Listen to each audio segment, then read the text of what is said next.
So you got to know that you could be the best baseball player in the world, and if you ain't making the grades, you're not playing. You're simply not going to play.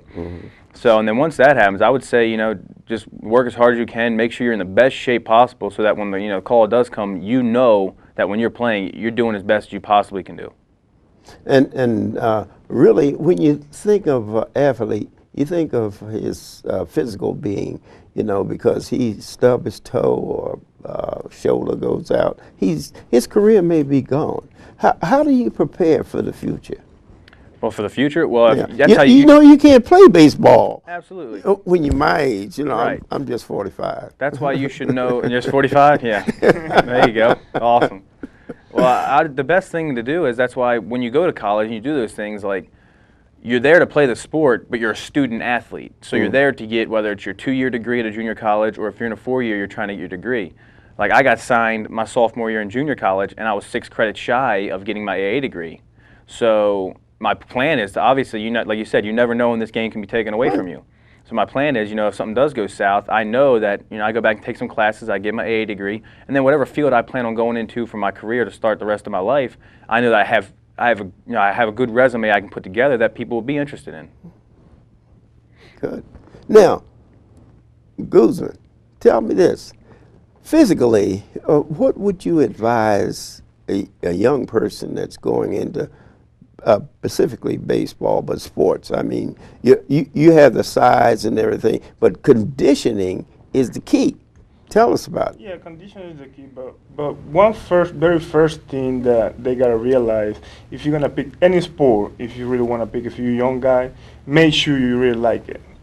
If you wanna do that, not because your dad wants you and your mom wants to play. Make sure it's that what you want. Most of us fall in that category. Your dad. Because my dad wanted me to play baseball, but I couldn't hit a baseball. Definitely. You know what I mean? So I went to basketball and football. Definitely. One other thing I was going to say, man, physical, you got to stay strong, you got to, stay out drugs, all those bad stuff. You got to concentrate, discipline. That's what I would call it, discipline. If you're going to be in a sport, dedication for the sport, the love for the game. That's the key for young guys. Well, what about diet? Most young guys, most athletes, they don't even think about a diet. They think about a diet after they going downhill, what I mean? But while they're in their peak, what about a diet? Is that important? I think that's important too. That's pretty important. I mean, the way you think nowadays, the world, is changing. There's a lot of different stuff. So you gotta realize what works for you. That's one thing, but the younger guy is hard because they be thinking of different stuff, they playing sport, they want to be here, there. So that's why I said one thing, you got to realize what you want to do if you really want to play the sport, and then you take it from there. Well, it's pretty tough for an athlete traveling from city to city to really control that. You got to eat, as they used to, you got to eat wherever they... Yeah, but as I told, that's why I told you about discipline. Because I mean, if you traveling a lot, but there you can find healthy stuff in different places. Right. Maybe it's not what you want at that time. If you're real hungry, you wanna have a burger or whatever. But if you discipline, if you're strong up here, you can find whatever. You can have some fruits. You can have some yogurt. If you're hungry for the time, it's late night, you can have a apple. Stuff like that. How important is the diet to an athlete? It's important. You work with your body. I mean, even looking now, the summertime's coming. It's gonna be here humid, 90, 92, 93, maybe even hotter. So you gotta stay in shape. You gotta be strong with your body. You work with this. This is the tools that God gave you. So you gotta take a good care of it.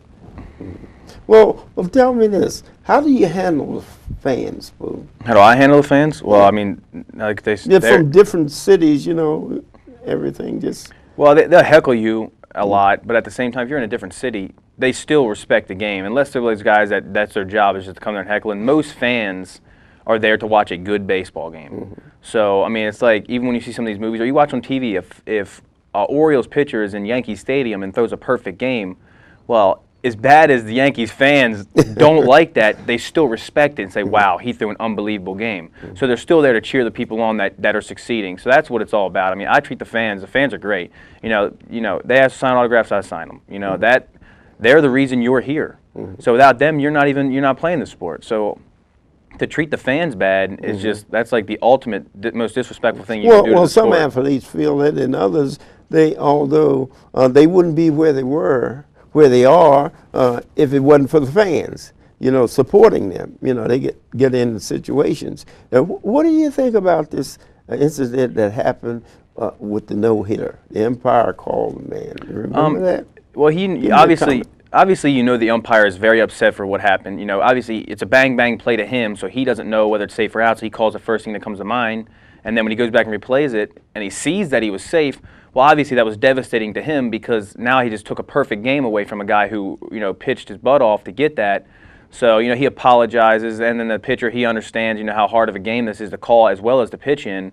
So I mean, you can't, at the same time as it's a historical thing, once it's all said and done, like they were talking about going back, changing it and giving him the perfect game maybe. But the whole point of a perfect game and a no-hitter is the celebration when it's done. So, as soon as the last out's made, everybody's supposed to crowd the pitcher, you dog pile on top of the mound, champagne, pie in the face, all that stuff. That's what it's about. So once he called him safe and then the game ended, there was no celebration like that. So if they were to go back and give it to him now, to me personally, it still would be okay, you're in history, but to me it wouldn't mean the same as it would to have all my teammates and all. That's the whole point of you win a championship is the camaraderie and the dog piling and the celebration after it's done. I see. Mr. Guzman, now tell me something about in batting, when you're up there, do you specifically try to hit your home runs any particular place, or you hit it where it's pitched? If it's pitched outside, it goes to the right field. If it's pitched inside, then it goes to the left field. Yeah, definitely. That's what the coaches they try to tell you. But as I told you, hitting is hard enough. That might be the hardest thing in sport to do, hit a baseball, and that's eye-hand coordination. I mean, but the main thing is trying to make contact. The pitchers, they're good out there. They got so many different pitchers, fastball, curveball, slider, changeup, split finger, all kinds of pitchers you can see nowadays. So you just try to make contact. A good hard contact, so wherever it goes, it goes. You heard it here. But remember this. Hey, go out and see the Baysox. These guys are doing a great job out there, Spoon and Guzman. Every time Guzman come up, just like Spoon was there checking out the other pitches when he wasn't pitching or something like that down in the stands. These guys really give a lot to Prince George's County, and we appreciate them, and we're going to support the Baysox. They're going to the playoffs. We want you there. See you next time.